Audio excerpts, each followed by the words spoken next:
Carta 15. Sobre força bruta e cérebros. Olá, se você não assistiu os vídeos anteriores, recomendo fortemente que assista.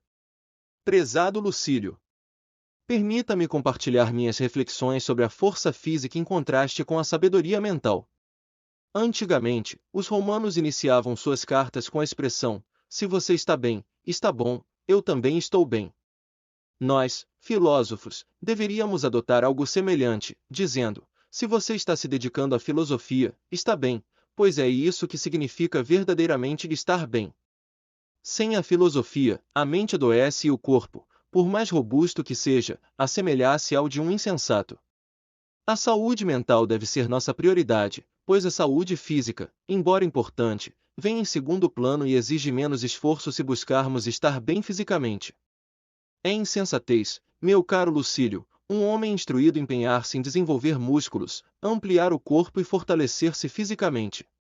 Pois embora essa prática possa resultar em força muscular, você nunca se equiparará em força ou massa com um touro. Além disso, sobrecarregar o corpo com comida sufoca a alma, diminuindo sua atividade. Portanto, limite o corpo o máximo possível e dê total liberdade à mente. Aqueles que se dedicam a tais esforços enfrentam contratempos. Precisam de exercícios que consomem sua vitalidade, tornando-os menos capazes de enfrentar estudos sérios. Além disso, o excesso de comida obscurece sua clareza mental.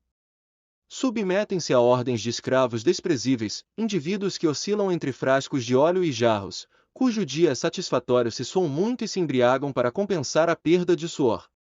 Beber e suar, esse é o dia a dia de alguém com problemas digestivos. Existem exercícios curtos e simples que fatigam o corpo rapidamente, economizando tempo. Estes incluem corrida, levantamento de pesos e saltos. No entanto, qualquer atividade física deve ser complementada com a mental, que não conhece limites de clima ou idade. Cultive essa riqueza que se aprimora com o tempo. Não é necessário se curvar eternamente sobre os livros, a mente requer variedade, mas uma variedade que não a irrite, apenas a acalme. Atividades como viajar em liteiras ou caminhar não devem impedir o estudo ou o pensamento. Quanto ao treinamento vocal, não sugiro práticas excessivas de entonação, mas sim uma abordagem natural, gradual e flexível, que sirva de exercício para a voz. Em suma, evite os excessos e cultive a gratidão. Não permita que desejos insaciáveis o controlem. Reconheça suas conquistas e fixe um limite para suas ambições. Livre-se das armadilhas do acúmulo e busque a paz interior. Com votos de serenidade e discernimento. Sêneca. Carta 16. Sobre filosofia, o guia da vida. Caro Lucílio, não é segredo para você que a busca pela sabedoria é fundamental para uma vida plena. Uma vida verdadeiramente feliz é alcançada quando a sabedoria é o alicerce, mas mesmo no início dessa jornada, a vida pode ser suportável. No entanto, essa convicção precisa ser reforçada e internalizada por meio da reflexão diária. É mais importante manter e fortalecer as resoluções já feitas do que buscar novas. Assim, persista e fortaleça-se por meio do estudo contínuo até que a disposição inicial se transforme em uma convicção inabalável. Não é necessário que você me venha com muitas palavras e declarações solenes para mostrar o seu progresso. Eu já percebo o avanço que você fez. Entenda as emoções por trás de suas palavras, elas não são meramente fingidas ou enganosas. Entretanto, devo dizer que, no momento, tenho esperanças em você, mas ainda não deposito uma confiança plena. E talvez você devesse ter a mesma abordagem consigo mesmo, não é sensato confiar cegamente em si mesmo rapidamente e sem esforço. Autoexamine-se, observe-se de várias maneiras, e antes de tudo, avalie se fez progresso na filosofia ou meramente na vida comum. A filosofia não é uma mera ferramenta de entretenimento, ela não é destinada a exibir-se. Trata-se não apenas de palavras, mas de ações concretas. Não é perseguida para preencher um dia monótono ou para aliviar o tédio do ócio. Ela molda e fortalece a alma, orienta nossa conduta, indica o que devemos e não devemos fazer. A filosofia se coloca no leme, guiando-nos enquanto navegamos em mares de incertezas. Sem ela, não podemos viver com coragem ou paz de espírito. Inúmeras situações que enfrentamos diariamente clamam por seu conselho, e é nela que devemos buscá-lo. Alguém pode questionar: como a filosofia pode ajudar diante do destino? Se Deus governa o universo, qual é a utilidade da filosofia? E se a fortuna controla tudo, como a filosofia pode ser útil? Se aquilo que está determinado é imutável, ou se Deus, como o árbitro supremo, já previu todos os nossos planos, ou se a fortuna impede nossos planos. Em qualquer dessas perspectivas, devemos adotar a filosofia. Ela nos incentiva a obedecer a Deus com alegria e desafia a fortuna, ela nos ensina a seguir a vontade de Deus e a resistir à fortuna. No entanto, não é meu objetivo discutir sobre o que está sob nosso controle, se a presciência é suprema, ou se uma cadeia de eventos fatais nos aprisiona, ou se o inesperado reina sobre nossas vidas. Retomo agora meu conselho e exortação: não permita que o ímpeto de sua jornada filosófica se enfraqueça ou se deteriore. Permaneça firme e estabeleça-o de modo que a disposição inicial se torne um hábito constante. Sei que você está ansioso para descobrir, desde o início desta carta, a pequena contribuição que ela traz para você. Busque e encontrará. Não há necessidade de admirar nenhum talento meu, afinal, sou generoso apenas com as palavras dos outros. Mas por que eu disses dos outros? O que quer que seja útil, por mais singelo que pareça, é meu. Esta é outra citação de Epicuro: se vivermos de acordo com a natureza, nunca seremos pobres, se vivermos segundo a opinião, nunca seremos ricos. As demandas da natureza são simples, já as exigências da opinião são ilimitadas. Imagine que uma fortuna colossal seja entregue a você. Suponha que a fortuna o eleve muito além dos limites de uma riqueza privada, e lhe conceda luxo e opulência. No entanto, tais bens apenas despertarão em você o desejo por mais. Os desejos naturais têm limites, mas aqueles oriundos de opiniões infundadas são insaciáveis. O falso não conhece limites. Se você está viajando em uma estrada, há um fim a ser alcançado, porém, quando se perde, as andanças são infinitas. Portanto, afaste-se das coisas supérfluas, e ao se questionar se o que busca é um desejo natural ou enganoso, pergunte-se se ele pode ser satisfeito. Se, após uma longa jornada, você perceber que sempre há um objetivo mais distante, saiba que esse desejo vai contra a natureza. Continue firme. Continue bem. Atenciosamente, Sêneca. Carta 17. Sobre filosofia e riquezas. Caro Lucílio, se almejas a sabedoria, abandona tudo que te prende ou, melhor ainda, para que te tornes sábio, busca a clareza de uma mente ágil e vigorosa. Se algum vínculo te aprisiona, rompe-o. Talvez consideres que tua propriedade te retenha, e desejas planejar tua segurança financeira para que a pobreza não te oprimas nem sejas um fardo para os outros. Contudo, ao expressar isso, parece que não entendes verdadeiramente o valor e o poder desse bem que estás considerando. Compreendes a importância do grande benefício que a filosofia proporciona, mas ainda não percebes precisamente suas várias funções nem compreendes a quão ampla é a ajuda que a filosofia nos concede em todos os aspectos da vida. Aconselho-te a consultar a sabedoria, pois ela te orientará a não te entregares somente aos cálculos materiais. Se teu objetivo ao adiar teus estudos é livrar-te do temor à pobreza, e se, por acaso, a pobreza for algo desejável? As riquezas têm afastado muitos homens da sabedoria, a pobreza é descomplicada e livre de preocupações. Quando o alarme soa, o homem pobre não se sente ameaçado, diante de um incêndio, ele apenas busca escapar sem ponderar o que pode preservar. Se um homem pobre precisar se ausentar, não há uma multidão de serviçais que o envolvam, ávidos por consumir a riqueza alheia. Saciar alguns indivíduos é fácil quando estes estão treinados para desejar apenas o suficiente. A fome tem um custo baixo, a preocupação tem um custo elevado. A pobreza se contenta em suprir necessidades básicas. Por que, então, rejeitar a filosofia como uma aliada? Até mesmo o homem rico, se for sensato, adota a mesma postura do pobre.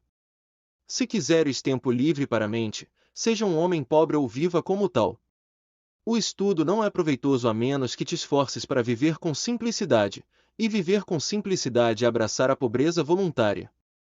Desfaça-te de todas as desculpas como: ainda não possuo o suficiente. Quando tiver a quantia desejada, então me dedicarei inteiramente à filosofia. Contudo, esta busca, que há dias e relegas, deveria ser priorizada. Deverias começar por ela. Não há motivo para que a pobreza nos afaste da filosofia, nem mesmo a necessidade real. Pois, quando mergulhamos na sabedoria, podemos suportar até mesmo a fome. Homens suportaram a fome em tempos de cerco às cidades, e qual recompensa encontraram por sua resistência além de não cair sob o domínio do conquistador? Quão maior é a promessa de liberdade eterna e a certeza de que não precisamos temer nem a Deus nem aos homens. Ainda que morremos de fome, podemos alcançar esse objetivo. Exércitos suportam todas as formas de privação, subsistem com raízes e resistem à fome com alimentos repugnantes demais para serem mencionados. Tudo isso suportam para conquistar um reino, e mais surpreendente ainda, um reino que pertencerá a outro. Será que algum homem hesitaria em suportar a pobreza para libertar a mente da insensatez? Portanto, não busques primeiramente acumular riquezas, é possível alcançar a filosofia mesmo sem recursos para a jornada. É isso mesmo.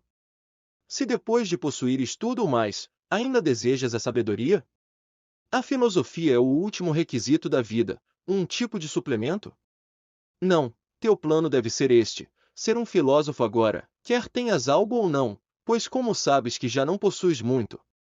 Contudo, se não tens nada, busca a sabedoria antes de qualquer outra coisa. Mas, dizes tu, irei carecer das necessidades básicas. Em primeiro lugar, tu não carecerás delas, pois a natureza requer pouco, e o homem sábio ajusta suas necessidades à natureza. Mas se a necessidade real chegar, ele rapidamente se despedirá da vida e deixará de ser um problema para si mesmo.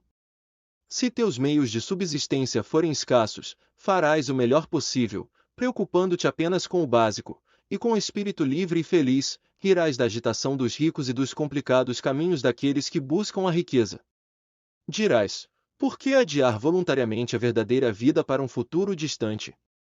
Para ganhar algum juro, dividendo o futuro ou um lugar no testamento de algum rico idoso, quando pode ser rico aqui e agora?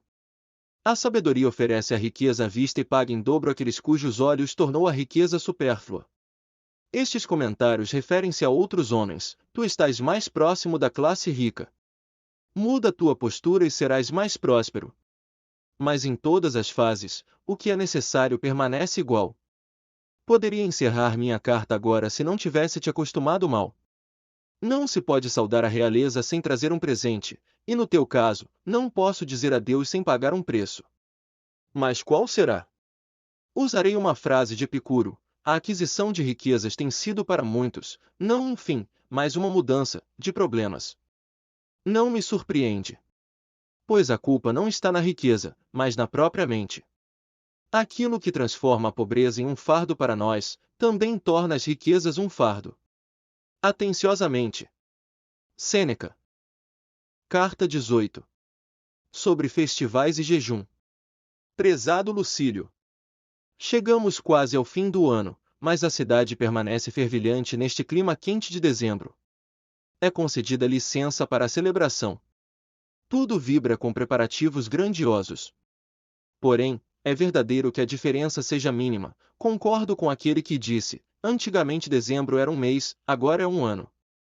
Se estivesses comigo, ficaria feliz em compartilhar ideias e entender se devemos alterar nossa rotina diária, ou se, por mera compaixão com os costumes populares, devemos jantar de forma mais festiva e abandonar a toga. Como romanos, trocamos nossas vestes por conta dos feriados, embora antigamente isso só ocorresse quando o Estado enfrentava perturbações e quedas. Se conheço tua natureza, suponho que não desejarias que nos tornássemos como a multidão, entregue a todos os prazeres, mas também não gostarias de sermos totalmente distintos deles. Talvez, esta seja a época para impor leis à alma, para que ela se abstenha de prazeres quando a multidão se entrega a eles. Esta é a mais segura prova da constância de um homem, não buscar coisas sedutoras que o tentam ao luxo. Revela-se mais corajoso permanecer sóbrio enquanto a multidão se embriaga, ainda mais demonstrativo é recusar participar das atividades da multidão, agindo de maneira diferente, sem se tornar proeminente ou mesclando-se com as massas. É possível honrar os festivais sem extravagância. Estou decidido a testar a firmeza de tua mente, seguindo o exemplo de grandes homens. Proponho que reserves alguns dias para contentar-te com alimentação simples e escassa, vestimentas ásperas e grosseiras, questionando a ti mesmo: é esta a situação que eu temia? É justamente em tempos de calmaria que a alma deve se fortalecer para enfrentar situações de maior tensão. É quando a fortuna sorri que devemos nos proteger contra suas reviravoltas. Em tempos de paz, o soldado treina, constrói defesas mesmo sem um inimigo à vista, para se acostumar com o trabalho inevitável. Se não queres que um homem desista diante da crise, prepara-o antes que ela chegue.